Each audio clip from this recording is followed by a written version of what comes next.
కొడుకు చేతికి అందకుండకపోతే ఏ తల్లైనా ఏ తండ్రైనా ఏమంటారో చెప్పండి.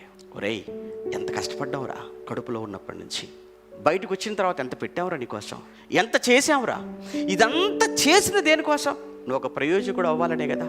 కానీ ఈరోజు కళ్ళ ముందు నువ్వు ఇలా అయిపోతే నేను ఎలా తట్టుకోగలను? వాటి ఏం చేయమంటావో నువ్వే చెప్పు అని అంటారు.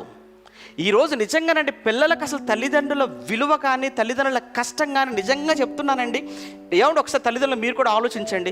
మీ పిల్లలకు ఏమంటే మీ కష్టం ఏమైనా వాళ్ళకి అర్థమవుతుందా?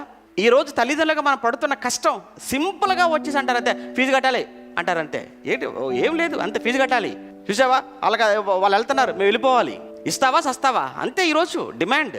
పోనీ అన్నీ ఇస్తారు, అన్నీ పెడతారు, అడిగినవన్నీ ఇచ్చినప్పుడు, అడిగినవన్నీ పెట్టినప్పుడు వారు కోరుకుంది ఒక్కటే కదా.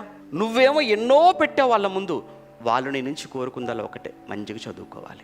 నీ తల్లిదండ్రులు ఇన్ని కోరికలు తీర్చినప్పుడు, ఇన్ని అడిగినవి ఏది కాదనకుండా పెట్టినప్పుడు, వారు కోరుకున్న ఒక్క కోరిక మంచిగా చదువుకొని మంచివాడుగా ఉండాలన్న దానిని నువ్వు నెరవేర్చలేనప్పుడు ఎందుకురా జీవితం, ఎందుకు ఆ బ్రతుకు?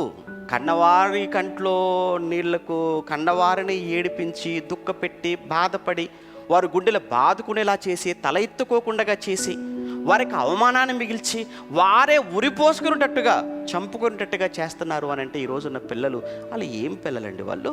ఒకప్పుడు దేవుడు కూడా అదే పరిస్థితి అంటే